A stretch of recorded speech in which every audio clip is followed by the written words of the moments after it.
I'm going to put this here for a moment. This is going to make sense here shortly. But very briefly, you know my background. You've seen by now you've seen my resume, my very standard tech resume. And this is yet another one of those talks where what I really have to bring to the table doesn't come from my experience as a software engineer, but it comes from my experience as a magician. It's one more area where I picked up these completely separate skills that made me more effective as a software engineer. And this is where I first got interested in psychology. Because certainly if we go back, if we look at the keynote this morning, there were some interesting things that happened. Obviously the $100 bill in the orange was an interesting thing, but you're already thinking, okay, there's some sleight of hand, there's something going on there. But being able to predict the book, the page, and the word, that's something people are still talking to me about and people are still thinking about. And that got me interested in an entirely different branch of magic, mentalism, mind reading, doing some subtle influence, subtle persuasion. I'm not trying to give any clues about how this worked earlier today. But I do think it's interesting. It's what led me to have a passion and a study for popular psychology and just general topics like that, because there's so many different... Studying magic has really got me to understand that all these different topics we learn about can make us more effective in everything we do. You know, studying magic, I started studying sleight of hand and legerdemain, and I started going into physics, engineering, psychology, mathematics, all these other things, and being able to apply these in creative ways. And likewise, everything we learn as a software engineer, even if it's not directly related to tech, can make us more effective. And certainly, learning skills about psychology, how people think, being able to be more persuasive has made me a more effective software engineer. And the thing is, there are these challenges that we all face. I think this is something we can all relate to, that we've learned something new, or we got really excited at a conference about a new technology, and then we go back to the office and we say, we should be doing everything this way. And the manager says, that's okay, we're going to keep doing it the old way. You know what, we've been writing the application in COBOL for 50 years, why should we change now? And you're thinking, no, there's so much new stuff, but we're not able to articulate these benefits and we're not able to make this case in a very efficient way. So I want to start very briefly, start the day as I end the day as I started the day with a little bit of magic. In this case, it's just a very quick exercise in influence. I brought a deck of cards. Obviously, if you see me walking around, I think there's a tweet on Twitter now, somebody saw me doing some card tricks out in the main area. These are great up close. These are horrible for a big room. For a big room like this, we need the big cards. And the other nice thing with the big cards, by the way, is it's almost a sleight of hand proof deck. I mean, I can barely shuffle these things, let alone, palm one of these. But I want to pick somebody at random, and I don't even know a good way to do that. I'll take the box. Why not? This way I haven't set this up. I'll throw the box over my shoulder, throw it one more time, because obviously it always lands on somebody right in front of me. Just throw it to somebody random. It really doesn't matter. Great catch. Here's the deal. I'm going to start dealing these cards face down. By the way, they are all there. They are all different. I don't want you to think I'm cheating. Of course, I will be cheating, I just don't want you to think I'm cheating. I'm going to go through and start dealing them, and whenever the urge takes you, I want you to tell me to stop. Now, I'm just going to keep talking right now because I don't want you to say anything just yet, and most people are too polite to interrupt me. And as soon as I say that, people think, wait a minute, I'm being manipulated. They say, stop immediately. Now, you didn't, somebody else did. So I'm just going to shut up now and start dealing and let you say stop whenever you actually want to. Right there. Are you sure? Because you waited for the moment that I stopped speaking. And you know that, and I know that you know that, and you know that I know that you know that I know that. So do you want to stay there, or do you want to go back, or do you want to keep going? That's up to you. I'm not going to influence you at all. This will do? Okay, one more choice to make, and then we'll move on. Do you want that card or this card? Okay, that's not very clear. Sorry, bottom or top? Bottom, this one right here. Now, I want to be clear, if you would have said top, this would have been your card. If you would have said keep going, you would have gotten one of these. If you would have said stop sooner, by the way, this is the card you stopped me on. If you would have said stop sooner, you would have gotten any of these. Right here, the the Jack of Spades.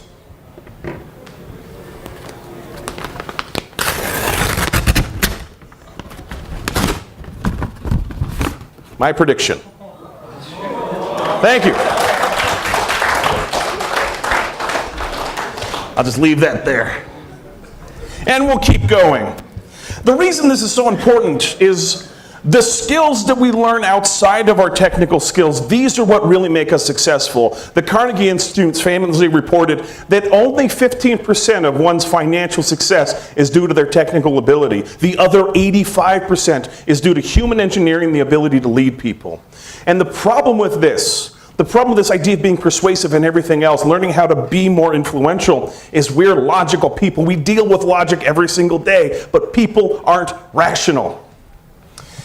We try to make a logical case, and that doesn't sway opinions. So many times, in fact, I'm sure everybody in this room has made a perfectly clear and logical case, and we've been baffled that somebody does not understand, does not see the clear logic, and they don't go along with whatever we're suggesting. But the truth is, it's not enough just to be logical. The goal today is not to change opinions. The goal is to affect behavior. And so what I'm going to give you here is 18 separate skills. 6 principles of influence and 12 tips for building consensus. These are concrete skills you can go back to the office and use on Monday, or I guess Thursday in your case. These are universal principles of influence. And I'm going to start with this as clearly as I can. If you want to go into a room and you want to be more persuasive, you want to be more influential, you want to be more effective as a leader, the single most important thing that you can do is you act first. Before you go into a room and ask somebody what they can do for you, ask what you can do for them. This is the number one principle of influence. This is the law of reciprocation, or the law of reciprocity. The law of reciprocation basically states that I am obligated to give to you the form of behavior you first give to me. In other words, if you do me a favor, I owe you a favor. And it's amazing, in this context of obligation, people want to say yes. People go out of their way to repay favors. It's amazing that that's how it works, but it's how it works for all of us. You know, I first learned about this principle through a kind of thought leader in this space, Dr. Robert Cialdini. He's definitely the foremost pioneer in this topic, and as you study him, you'll see that his work has influenced me a whole lot in this talk, and that's no secret. One of the studies I learned about this once was this Christmas card study. That basically, a professor at BYU, at Brigham Young University in the United States, wanted to test this theory of reciprocity, that if I do something for you, you feel like you want to do something for me. And they sent out a bunch of random Christmas cards to random people around the United States. They just pick a phone book, that's how long ago it was, by the way. They pick a phone book, they pick a name in there, and they send them a Christmas card. Called the Christmas card study. By the way, that was my Christmas card 2 years ago. Good times. And the funny thing about that, we all dressed up as Santas and went skydiving quite a bit. He lost his Santa hat right away. And it ended up getting lost over that highway. And I like to think somewhere that there was a car with children fighting in the back seat. And the father was so angry, he says, if you don't stop fighting, we're going to cancel Christmas. And at that very moment, the Santa hat hit the windshield, and the children, ah! And they're in therapy to this day. This is how I like the picture. But anyway, I digress. And they did this. They sent all these Christmas cards out because they wanted to see how many people would actually send a Christmas card back to a stranger. Turns out, just about everybody. Now, I learned this story from Robert Cialdini, who was giving this talk once, and somebody came up to him afterwards while he was packing up. And as he was packing up, she said, did you know that you have just solved a decade-long mystery in our household? Really? That apparently, a little over 10 years ago, they had gotten a Christmas card from some people in California, the Harrisons. She didn't know any Harrisons. Her husband didn't know any Harrisons. Their little boy didn't know any Harrisons. And they were talking about this one day. She thought, I should send them a card back. And her husband said, that's kind of weird. And she says, it's kind of weird they sent us one. And it took all the willpower she could muster, but she didn't send this card out. And the next year they got one. She says, I'm sending one back. And they sent one back. And they traded Christmas cards like that for over 10 years. In the funny postscript to that story was at one point, their boy had grown up. He was going to university. University in California, in the same town those Harrisons lived. And he got accepted into a program that required him to be on campus just a little bit earlier. And they were trying to figure out what to do because his dorm wasn't ready. They said, who do we know in Santa Barbara, California, where our little boy Tim can stay for a week? The Harrisons. And they called him, they've never actually talked. And they called him up, and she says, you don't know me, but we've been sending Christmas cards back and forth. And our son Tim needs a place to stay. And their response was, little Timmy? Of course he can stay with us. Because they watched this kid grow up. Because one of these traditions back in those days is you didn't just send a Christmas card out, you sent the Christmas letter, where you would write this whole letter about everything that had happened through the year, and it's kind of an update to all your distant relatives. And they sent this to the Harrisons. They watched this kid grow up. They saw his little league baseball pictures, they saw his prom pictures, all this. And so, yeah, of course they could do that. But it works both ways. Because if they ever had a kid who needed somewhere to stay where they lived, they'd be obligated to do the same thing. And I think we know this, right? You know that this is kind of how it works. You do something for me, and I kind of want to do something for you. And we don't do this. We don't take advantage of this. We don't work this into what we do because it feels a little bit duplicitous. It feels like we're taking advantage of people. It feels like we're being underhanded. It feels kind of like this.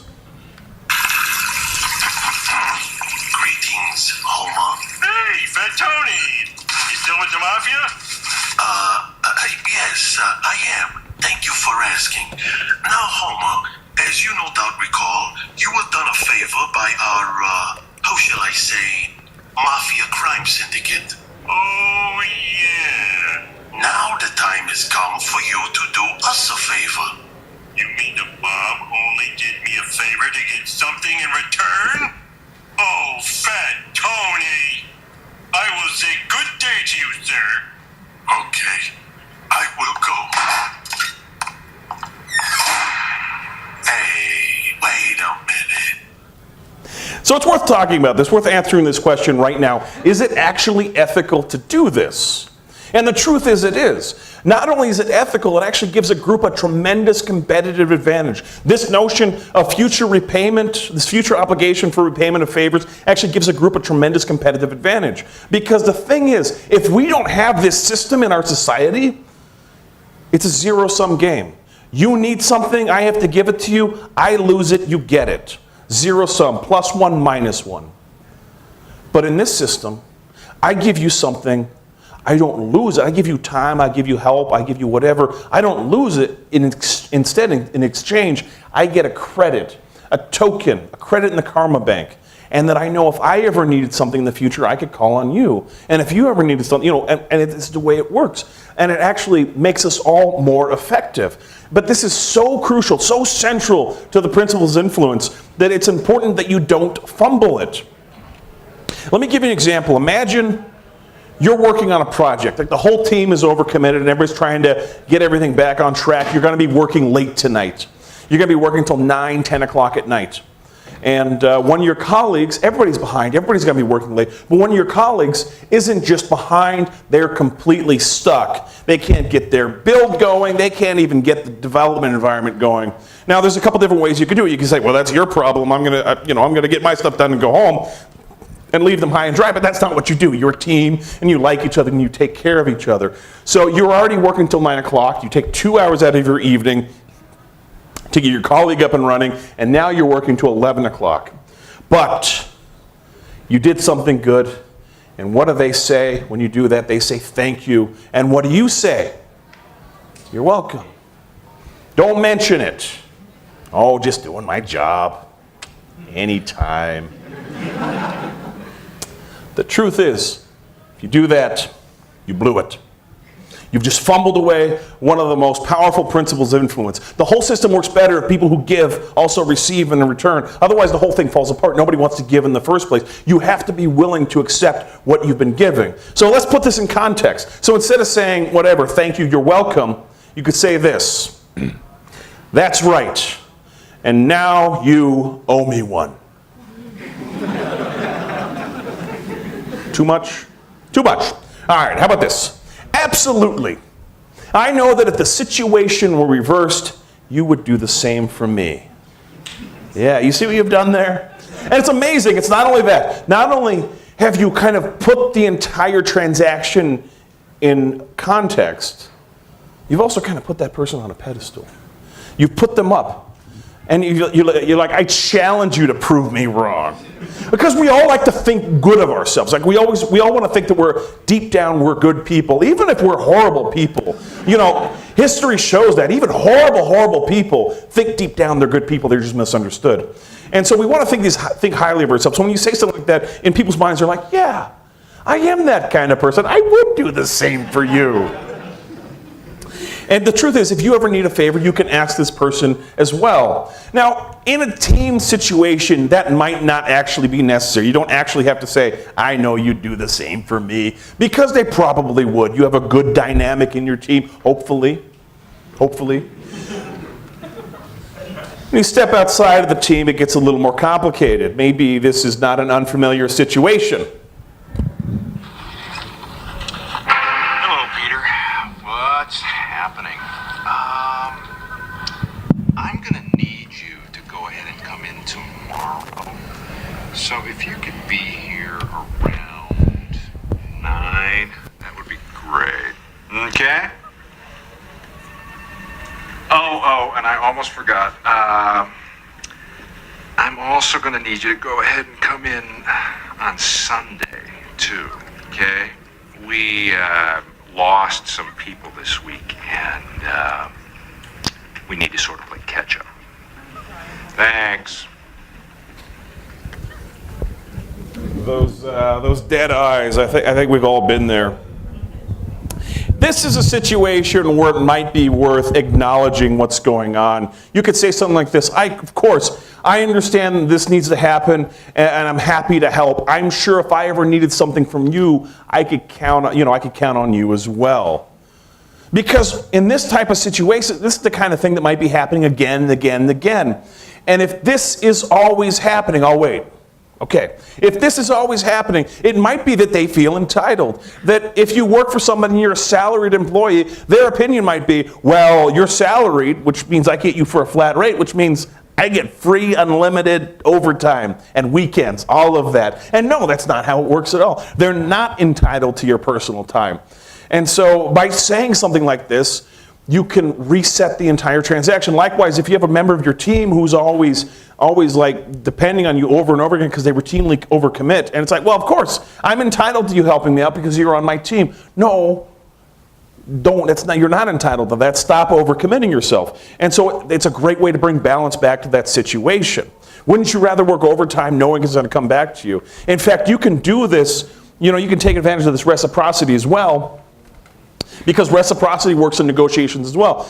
You can say, when they ask something of you, you can make that a negotiation. You could say, okay, I can come in on this weekend, but I would like to take a comp day next week because I want to go to GIDS or to whatever you want to do. You can ask for something in that moment, because the whole principle of reciprocity means that if you're going to live up to this rule, if I concede something in the negotiation, like if you're saying, I want you to come in this weekend, and I say, okay, I'll come in this weekend, but I want something as well. And they're obligated to concede something as well.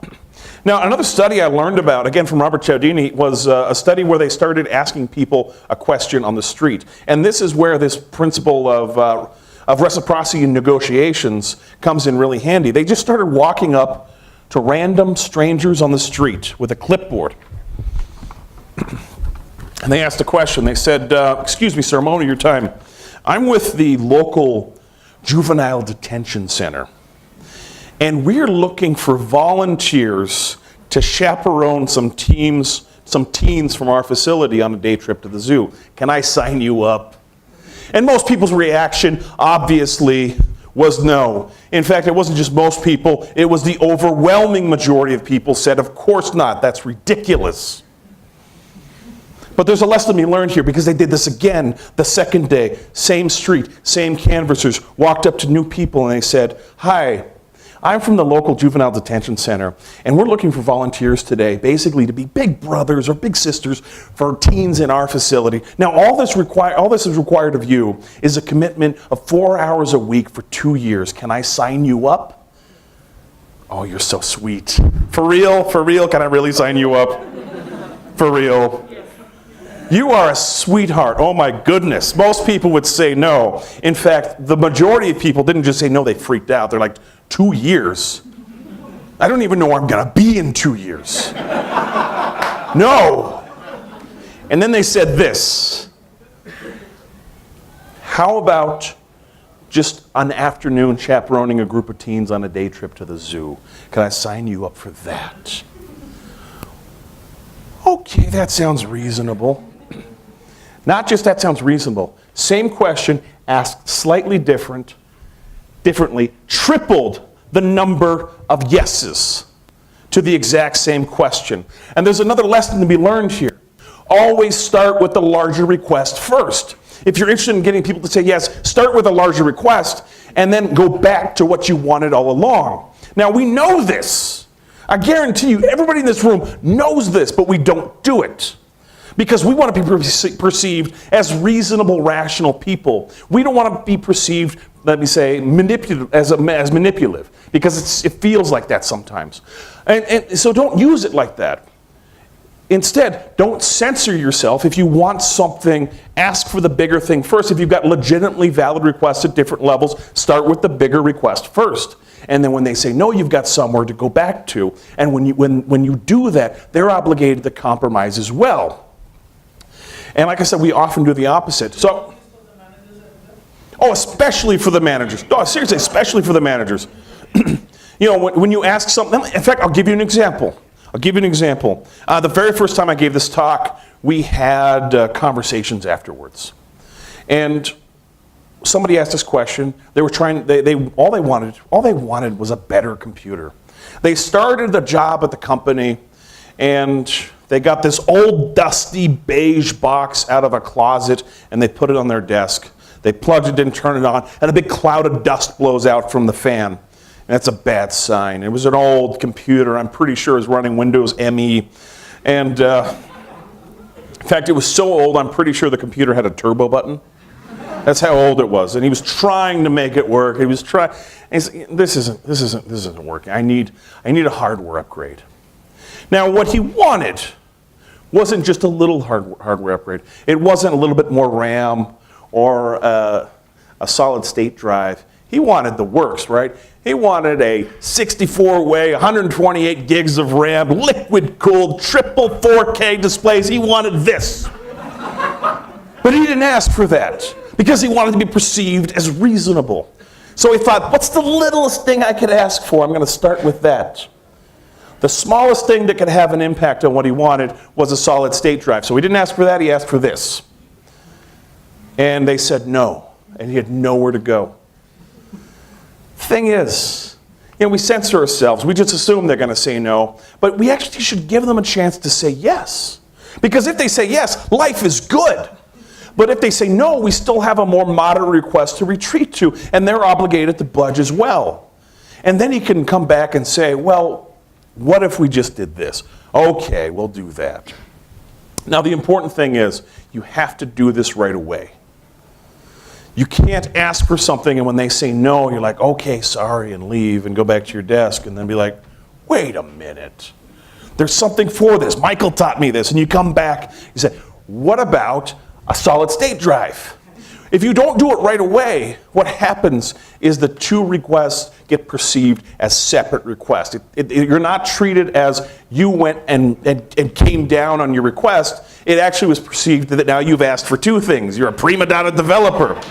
And so the way that Robert Cialdini described this is he says, basically, if you retreat from the situation, as in they say no and you leave, you lose. But if you retreat in the situation, you win. In other words, if you say, I'd like this, and they say no, and you say, okay, what about that? Then you win.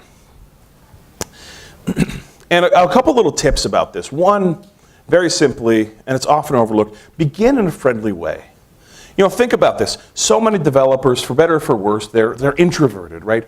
We don't go out of our way. We don't rock the boat, as it were, and we just try to kind of keep our heads down and just make it work, even if it's not working.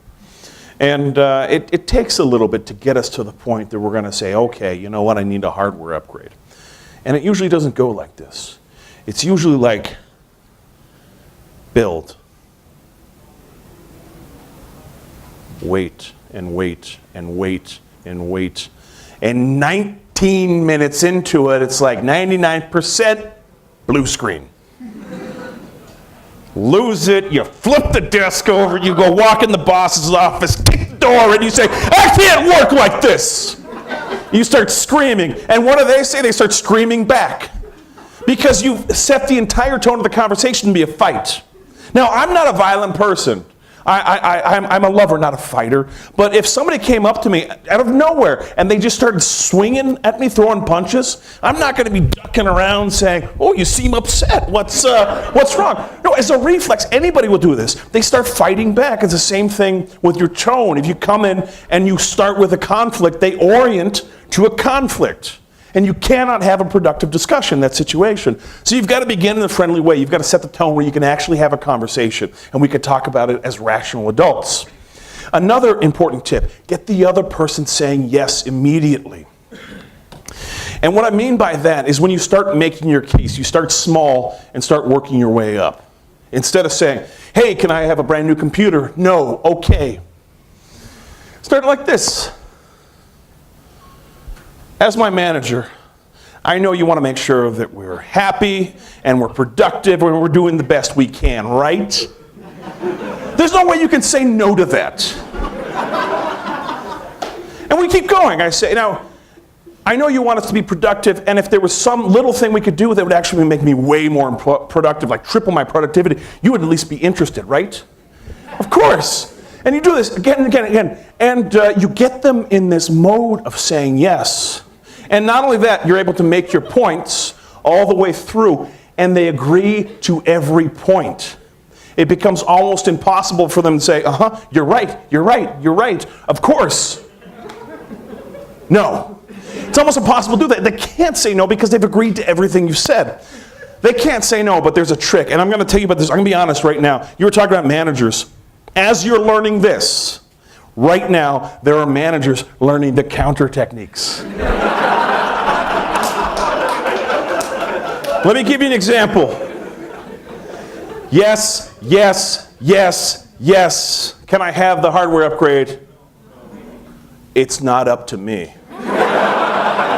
That's corporate's decision. I mean, I'm on board. I'd love to see you successful, but it's not up to me. Fortunately, there's a counter technique, and we're going to get to that in a few minutes.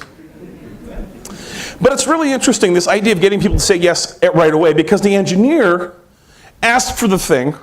They said no. And he said, but we'd save so much money. Think of how much time I'm wasting and how much you're paying me. The answer was still no.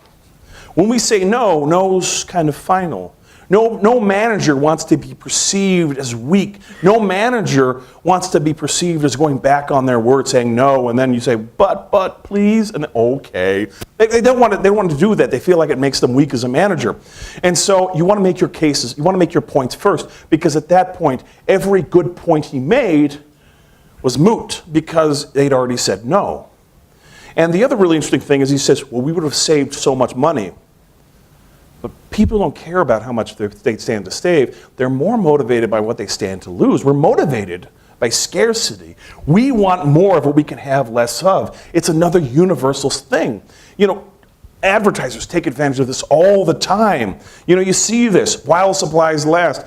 You see any particular popular device sells out right away, so people camp out the night before just to be the first to have it before it sells out. And you know the really amazing thing is, most of the people who camp out, it's not because they want it.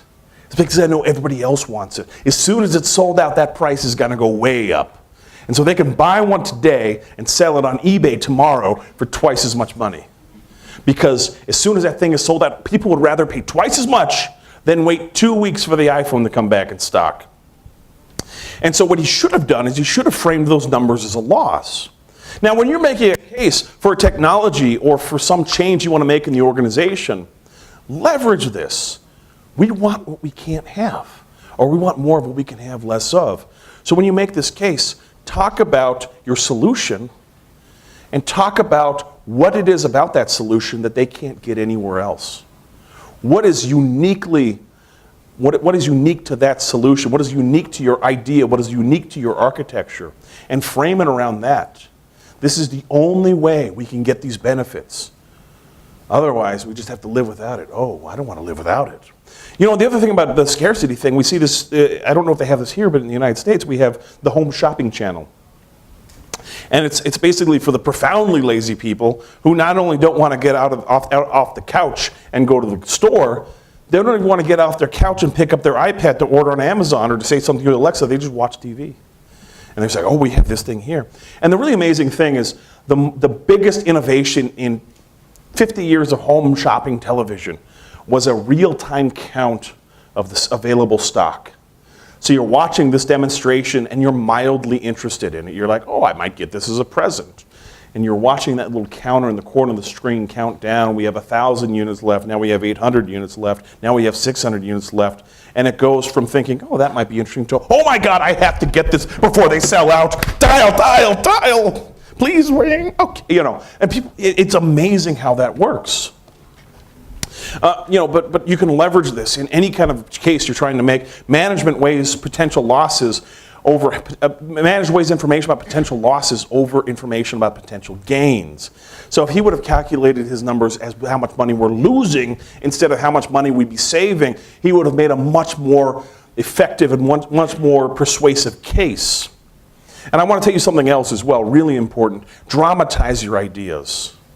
You know, we are a story species. As humans, we respond to stories. Stories resonate with us. In fact, I read an amazing study a while back. They took people and they put them in an fMRI machine, a functional magnetic resonance imaging, where they can look at your brain, and not just look at your brain, they look at what areas of your brain light up with different tasks. And they've used the fMRI to map out different parts of your brain, but they can also see what different parts of your brain light up with different tasks. So they put people in this machine, and they had people tell stories, describe a meal they had. And when people would listen to somebody describing a meal that they had, their taste and smell sensory areas would light up. We actually all, to some extent, experience things as we hear the story. And you can't get that with raw data, with raw numbers. If you really want to be effective, you've got to not just give them the numbers and the facts and the figures, tell a story. Put this in some kind of narrative that's really going to resonate with people. In fact, here's one idea. You know, it's no secret, I'm a big fan. I play poker. I like to play cards. I've played cards since I could pick them up. And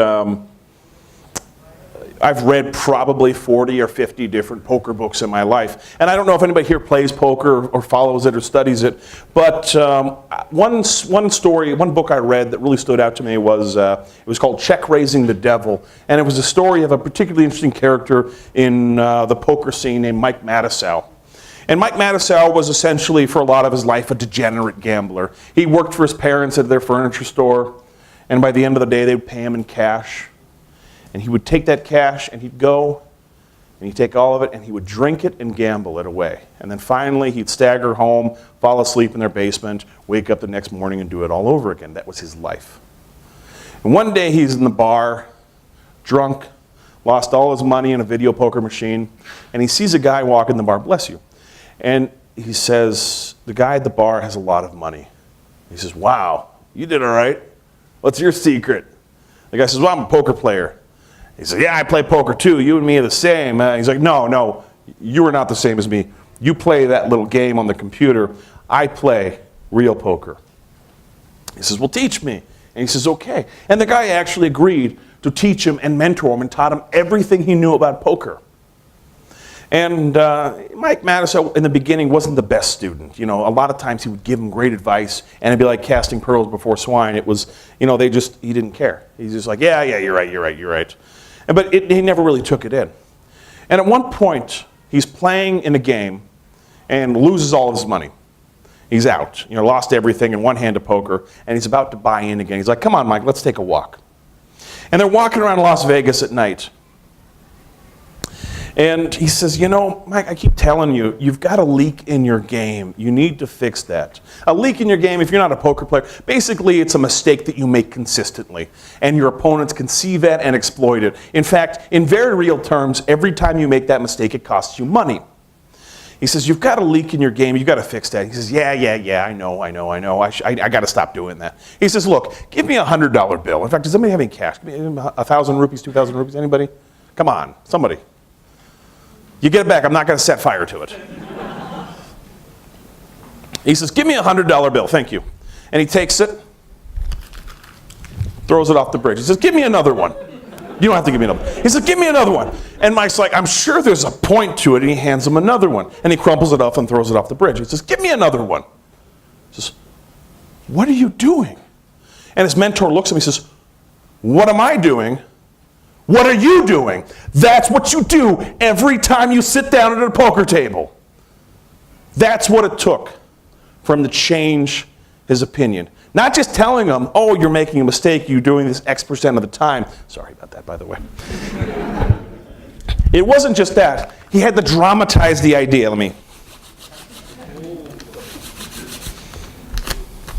Good as new.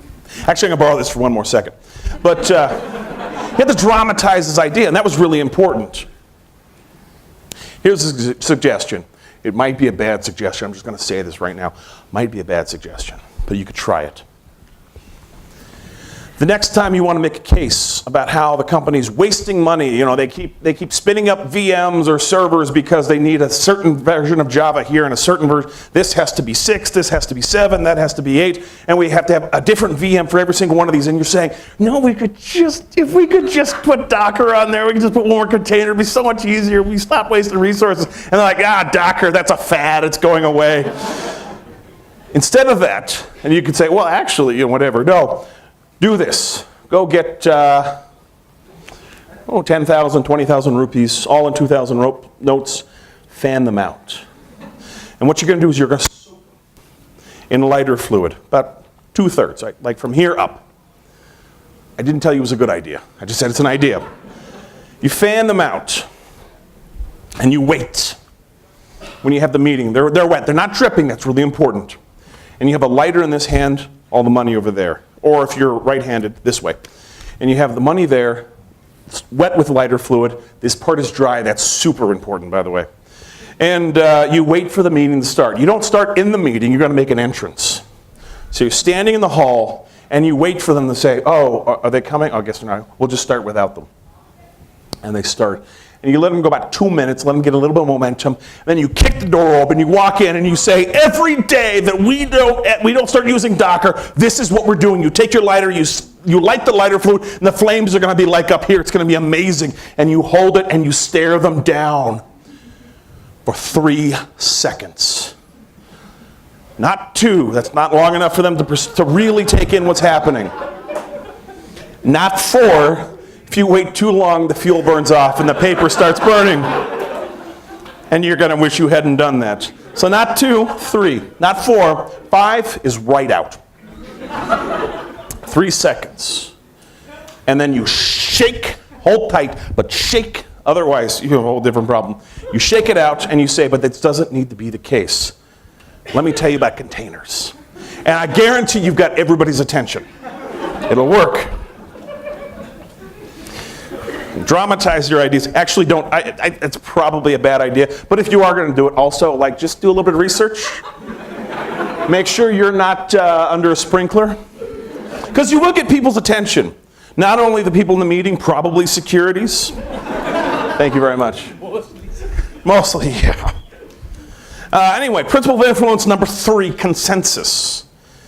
People are more likely to say yes when they see other people doing the same thing. And there's a lot of reasons for this. And so again, you've got to put yourself in the shoes of your audience. If you're trying to persuade a member of management something, think about managers for a minute. If you have a technical manager, they made a decision at some point in their career to stop being hands-on as a software engineer and start going into some of the more managerial things. And it means letting go. Right? It means that some of your skills are going to become irrelevant over time, and you're not going to be able to keep up with everything in the way that a hands-on coder can do. And that does something to a person. You feel a little insecure about it. And you don't really know anymore. And so an engineer comes in making a case for something. You're like, I'm not really sure if this is just something that you want to do because you want to play with a new technology, or if this is really where the industry is going. And you can make somebody feel a lot better about a lot of those fears just by showing that other people are doing it as well. And it's the same for your team. If you're trying to get your team on board, saying we should be doing everything in Angular instead of server-side MVP, we should stop doing JSP, for example, and start using Angular. I don't know, this might be a flash in the pan. And so it's important to show that there is consensus out there. Use data, use testimonials. And these are important data points to show people that it's really very effective. In fact, I'll give you an example. When I shop on Amazon, I use consensus very heavily. Like, I don't do a lot of research anymore. Years ago, I used to do lots of research, read all the reports, read all the reviews. But now I go on Amazon and I filter. Is it available for Prime, and does it have at least 4 stars? And then I order by the average customer review, and whatever the highest reviewed thing is, I'm like, well, if everybody else says it's good, it probably is. I'll take it, ship it. One click, it's on its way. And this is really how we work. So we have tons of data at our fingertips, and we can use this. Now, when you're talking to other people, again, if you want to build consensus, one of the challenges is, we've already made a decision. And we go in a room, we're having a conversation with our team, and they want to say something too. You're like, but I've already made a decision. Just stop talking, okay? We're doing this. And that's a very ineffective way to work, because even if people are wrong, even if they're wrong and they know they're wrong, they want to be heard. They just want the respect as a human being to be heard. Hear me out. I spent a lot of time thinking about this. I just want to be heard. And so instead of just constantly saying, no, you're wrong, stop talking, all right, that's not going to get people on your side. You're not going to build consensus that way. You're going to do the opposite. They're just going to want to go against whatever you want to do out of spite. So don't contradict them. And it's hard. It's hard not to contradict somebody when you know they're wrong. And basically, if I think something and you think something else, one of us is wrong and it's not me, right? No, it's hard. So, there's a couple different techniques. Ken Cousin, a great speaker and trainer that I know and I work with, he gives a talk called Managing Your Manager. And instead of saying, you're wrong, his advice is to say, very simply, that turns out not to be the case. Right? And it seems simple, but what that does is it makes it not about your idea versus my idea. We redirect the discussion to the facts. Dale Carnegie talks about this in How to Win Friends and Influence People. He says if you get into 2 people and there's a disagreement, come right out and say, you know what, you might be right and I might be wrong. And actually think about that. You might be wrong. Nobody's right 100% of the time. And if we could just admit that and own that, it's, you have a lot more real conversation with people. Like if we disagree, I could say, you know what, I might be wrong. Wouldn't be the first time. I've been wrong before, I'll be wrong again. So, let's just look at the facts. Now we're talking about the facts. Now it's not your idea versus my idea. We're looking at the facts and talking about the facts. And it's easy to depersonalize that. Principle of influence number 4, consistency. Very simply put, people want to live up to what they write down. And this is where we get to our counter technique. So we go in and we get our yes, yes, yes, yes, yes. Oh, it's not up to me.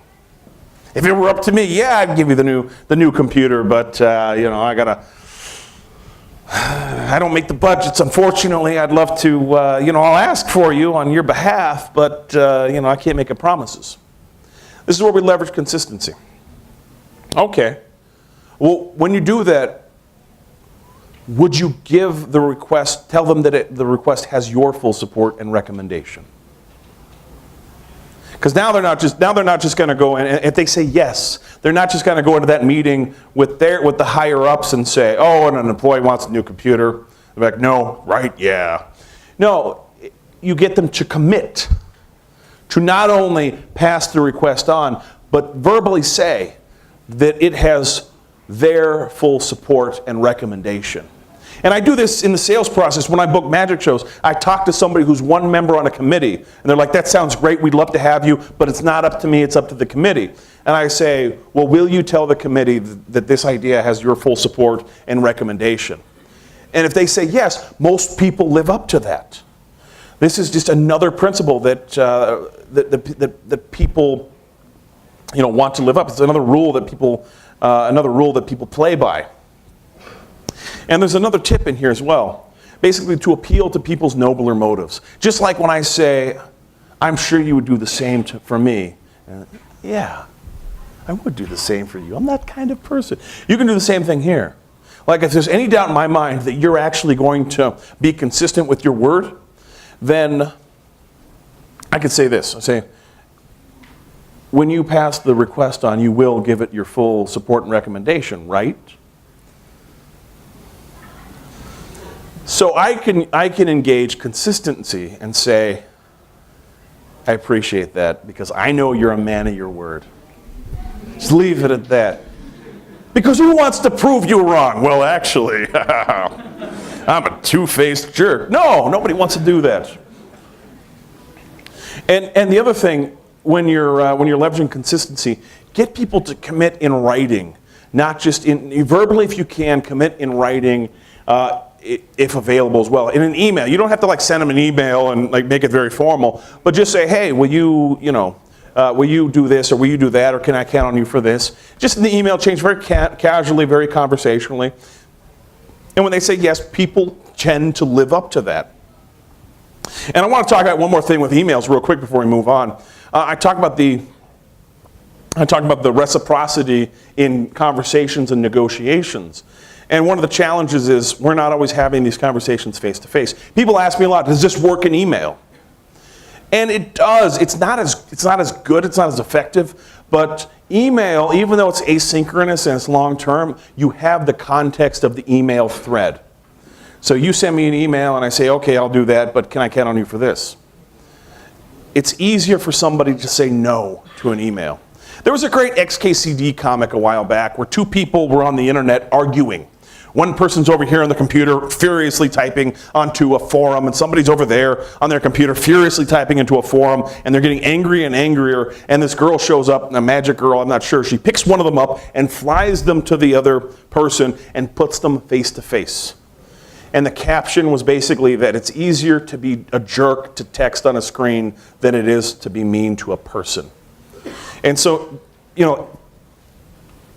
face-to-face interactions will always be more effective than email interactions, but it's not always possible. And so, just do what you can. But you can leverage reciprocity in the emails because you still have the context of the email thread. So we talked about nobler motives. Principle of influence number 5, authority. Basically, if an expert says it, it must be true. And in fact, we've all experienced to some extent. I'm sure a lot of people in this room have had the experience of going and making a recommendation about a technological change or an architecture change or even a process change that we should be doing it. We should be running our projects this way instead of that way. That we really, really need to lose MS Project and the Gantt charts. And they're like, no. This is how we write software. By the way, your milestone's coming up in 2 days, and you're like, and you beat the drum and you're beating the dead horse and nobody listens. And then finally, this whole process is such a train wreck that they say, you know what we need to do? We need to bring in an outside consultant. And the outside consultant comes in and says, you know what you should do is you should get rid of MS Project, get rid of those Gantt charts. Waterfall is dead. You should be doing it this way. Oh, that's right. We should be. And the manager just jumps right on board. We should be doing it this way. We should do what the expert says. And you're sitting there like, this is what I've been saying for years. Why do you listen to that person, not this person? Because it all comes down to this culture of expert worship, that if an expert says it, it must be true. But here's the thing. You're the expert, and you need to own that. The truth is, if you are paid to have an opinion about something, then that means you are ipso facto the expert. And acknowledge that and own that. When you're in a situation, establish your credibility, your expertise right away. Now, this is easy to do with your team because they already know who you are, right? We know everybody, we know your background, I know you're smart because I work with you every single day. I know I can trust you. But it's when you get in these other situations, when something like this happens, you said, yes, yes, yes, yes, yes. I've got to run it up to the executive board. And then I say, you'll give them your full support, right? Or you'll give this request your full support, right? And then your boss says, actually, why don't you come with me and you can make the case? And you're like, oh, I didn't see that coming.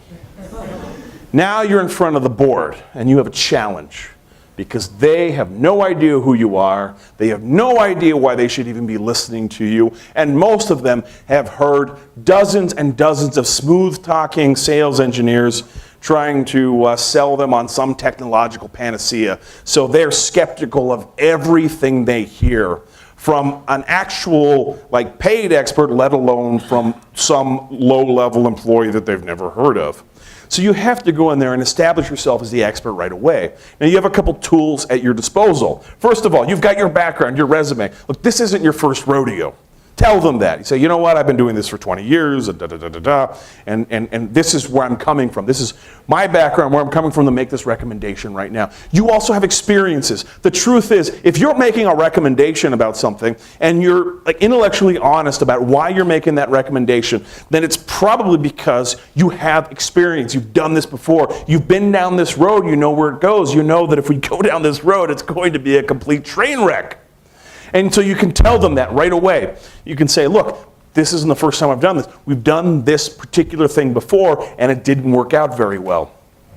So I have this experience that I'm drawing on, and I'm telling you about it. And the third tool you have at your disposal is your trustworthiness. But that's a really challenging thing. How do you go into a room full of strangers and instantly convince them that you're trustworthy? Turns out there's a trick to this. When you're making your case, you don't start with the benefits. You don't start with all the great things about your solution. You start with the flaws. You lead with a weakness in your case. It's not what we typically do, but it's absolutely the right thing to do. Advertisers do this all the time. Before they present their strongest arguments, they start with the weaknesses, they start with the drawbacks, and then they show how the benefits dramatically outweigh the drawbacks. It's amazing because when you start with the weaknesses in your case, it not only will establish you as knowledgeable enough about the solution to know both the pros and the cons, it also shows that you are honest enough to bring those cons to the surface. When you do this, you become credible, and when you're credible, your strongest arguments will shine.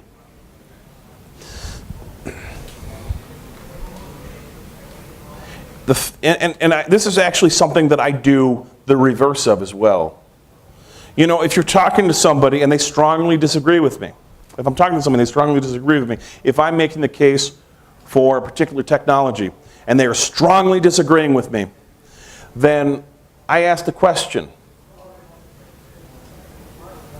what are your top 5 reasons you don't like this technology or this approach or this solution or whatever? And if they strongly disagree with you, they could probably name 20, right? Just off the top of your head, top of their head. And then I ask this, I say, well, what are 5 things you like about the solution? If they can't name anything, then they don't have this balanced approach, right? They're not really looking at the whole thing, they're just looking at the downside. And it works both ways. If you've got somebody who's really passionate about some technology, like I've had people on my team saying, we really need to be using Angular, we really need to be using this, we really need to be using that. Well, what are the top 5 benefits of Angular? Oh, they could name 20. What are the things you hate about working with Angular? Those things are out there. I mean, I know this is the Java, there's not many Angular people in here, but I mean, just picking that as a technology. Let's say we're talking about Groovy or Grails or Spring or anything like that. What are the top things you don't like about it? And most people who really know a technology well have things they don't like about it. And if they can't talk about that, then that tells me that I want to approach that opinion with a particular amount of caution. Principle number 6 is very simply being liked. People prefer to say yes to those they know and like. This is almost common knowledge. I would rather cooperate with somebody I like than somebody I don't like. In fact, a lot of times if you don't like somebody, you go out of your way not to cooperate with them. So what makes people like us? You know, very simply, it's a couple things. Similarities, complements, and cooperative efforts. More succinctly, we like those who are like us. We like those who do like us and say so. And we like those who work with us in a cooperative way to achieve success. And so there's a couple more lessons in here. One, very simply, is you cannot win an argument. I've been in so many teams where people argue all the time, but you can't win an argument. You simply can't. And let me give you an example. Let's say we disagree on a technology, right? I think we should be using technology X. You think we should be using technology Y. I say, I think we should be using technology X. And you say, technology Y. Oh, thank you. And I say, but technology X, da da da. And you say, and I say, well, I'm the senior developer on this team, so we're going to use X, and that's the way it's going to go. Now, technically, I kind of won the argument, right? Because we're using technology X. Did I really win? Let me ask you this. We go down the road, we use technology X. Be honest. You kind of, just a little bit, kind of want to see it crash and burn, right? A little bit. And you're too classy to say I told you so, but you might be thinking it. You'll think it kind of loud, but you'll never say it, right? Yeah, no, I didn't win that argument. And we could do it the other way. If I say technology X, you say technology Y, and you say, well, I'm the senior developer on the team, so that's just the way it's going to be. You didn't win that argument either. In fact, most of the time, we just keep arguing. And we never agree. In the end, after all the arguing, after all the passionate cases that we make, all the points that we make, all the facts and the statistics we cite, we leave more convinced than ever that I'm right and you're wrong, and that you're right and that I'm wrong. Dale Carnegie talks about this. So 9 times out of 10, each contestant is more firmly convinced than ever that they are right. Dale Carnegie says this in How to Win Friends and Influence People. He's very fond of these little couplets, that a person convinced against their will be of the same opinion still. Another one, don't argue, don't criticize. When you criticize somebody, we have an enormous capacity for rationalization. If I go in and say, you know what, you really screwed up, what were you even thinking? Most people's response, I didn't screw up. You're just being unreasonable. You just don't understand. I've been on projects, and maybe you can relate to this. I've been on projects that had some flaws, and just a few flaws, right? The whole project was a train wreck, and you go in and you save the day. But there's a couple little lingering problems, and then they come criticize you. They're like, you know, what were you thinking? How did you make this mistake? How did you make that mistake? And deep down you're thinking, what are you doing? This project should have been 100% screwed up, and I saved the day, and you're mad that it's only 5% screwed up? That's a freaking miracle. How can you be mad at me? Criticizing people has almost always the opposite effect. You know, the most effective way to see a change in behavior of people is to put them up, not put them down. One of the things that we have to learn is to honestly see things from the other person's perspective. If you want to be persuasive, if you want to be influential, what you have to do is you have to be able to frame the argument in terms that they care about. And you cannot do that unless you understand what's important to them to begin with. You know, one of the things I see a lot, engineers, you're dealing with legacy code. Who wants to deal with legacy code? Let me rephrase this. Who has to deal with a legacy mess? Yeah. How many people want to see that legacy mess thrown away and we're going to rewrite it and we're going to do it right? Yeah. Yeah. Now imagine you're not the engineer anymore. Imagine you're the business and I'm the developer. And I'm going to make the case to you. Okay, you're worried about, you know, getting customers to sign up and to be able to pay the bills and everything else. And I'm worried about interesting technology. And I come to you and I say, okay, here's my idea. We're just going to stop the business. No more sales, no more marketing. We just stop and put the brakes on for 9 months. Hear me out, okay? Because that's my estimate. That is how long it's going to take to do what we really need to do. We're going to throw everything away. Everything we've got, we're going to take it, we're going to throw it away. And we're going to start from scratch on a green field. And if my estimates are correct, after 9 months, we're going to reach feature parity. In other words, we will be exactly where we are today. You know, modulo 9 months of retail sales. Any business person would be like, that's the stupidest thing I've ever heard. But if you can make the same argument from the perspective of the business, if you can frame it in terms of business value, say, look, we have a problem. Our competitors are eating our lunch.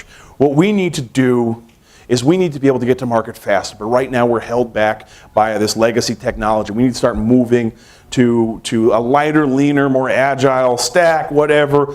And so we can get these features to market faster and we can get ahead of our competitors because right now they're eating our lunch, right? That's something that's going to resonate. But if you just say, I want to rewrite this because I don't like working on this code, they're going to say, get out of my office. But if you want to be persuasive, you have to be able to honestly see things from other people's perspectives. And you have to do this in the team as well. If somebody disagrees with you, understand why. Understand why they disagree with you. Where is this resistance coming from? If you actually understand where it's coming from, then you can speak to that. Otherwise, you're just talking to a brick wall. And one of the most important little techniques I learned over the years was something called the feel, felt, found technique, where you say to somebody, I understand how you feel. This other person, this other company, whatever, they felt the same way, but they found out, ... And it's a very effective way to have somebody hear them out and show that you've heard them and then redirect the entire conversation. Another one, admit when you're wrong. Don't worry, we're knowledge workers and we feel like we always have to have the right answers. It's not true at all. Nobody is sitting around keeping track and saying, oh, well, Michael was wrong 17 times this year, no bonus for him. No, nobody cares. In fact, who here interviews people from time to time? Anybody? Okay, you have somebody, you're interviewing somebody, and you ask them a question. They don't know the answer. What would you rather hear? Now, bearing in mind, I don't know. Oh, yeah, it's definitely this, and they're completely wrong, and they can't admit it. Or somebody saying, you know what? I don't know. I've never been exposed to that before. You'd much rather have somebody just be honest. And it's the same thing in the team. If you're wrong, just get out in front of it. Just say, you know what, I was wrong. People will appreciate that and they will respect that. Be a good listener. One of the most important things we can do in our career is let go of ego as well. When you're trying to make a case, one of the most effective things we can do is let other people do most of the talking. And if they're wrong, don't tell them they're wrong. Ask questions. Say, that's a good idea. What happens in this scenario? Oh, well, I guess and they modify their idea a little bit. And you ask another question, and they modify their idea. And if you do this really well, you can lead them to the idea you had all along. And when you do, this is really important, let them feel like it's their idea. Because let me ask you this. Do you care more about your idea or my idea? Which one do you really want to see succeed? You're more invested in your idea. So don't worry about who has the idea and who gets the credit for the idea, because the idea doesn't matter. The idea isn't the currency of value that we create the currency of value in our organization. Ideas don't matter. It's the execution and the implementation and the delivery of those ideas that people are going to ultimately care about. Now, we're out of time, so I'm going to close here. I mentioned two books very heavily influenced this. One is Dale Carnegie's How to Win Friends and Influence People, and the other is Robert Cialdini's Influence, the Psychology of Persuasion. If you're interested in these topics, if you want to dive deeper, I recommend reading both of these. Dale Carnegie's How to Win Friends and Influence People is a very old book, but as old as it is, it's still as relevant today as it ever was. And I think it's in the public domain now. It's worth checking out. I read it every year or so, and every time I read it, I get something new out of it. But I want to close with this. I made a guarantee today that you would have real skills that you could use on Monday and next Monday and next Monday. But let's be honest. Incredible day at GIDS today, right? How many people's heads are full? Yeah. So next week or the week after that, you're going to find yourself in a situation and you're like, there's a thing for this. What was it? There was consistency, there was concurrency. No, that's not right. It was, there was something for this. And you frantically look for your notes, but it turns out you took a ton of notes today, which is why I actually went through the effort of designing and printing a little card.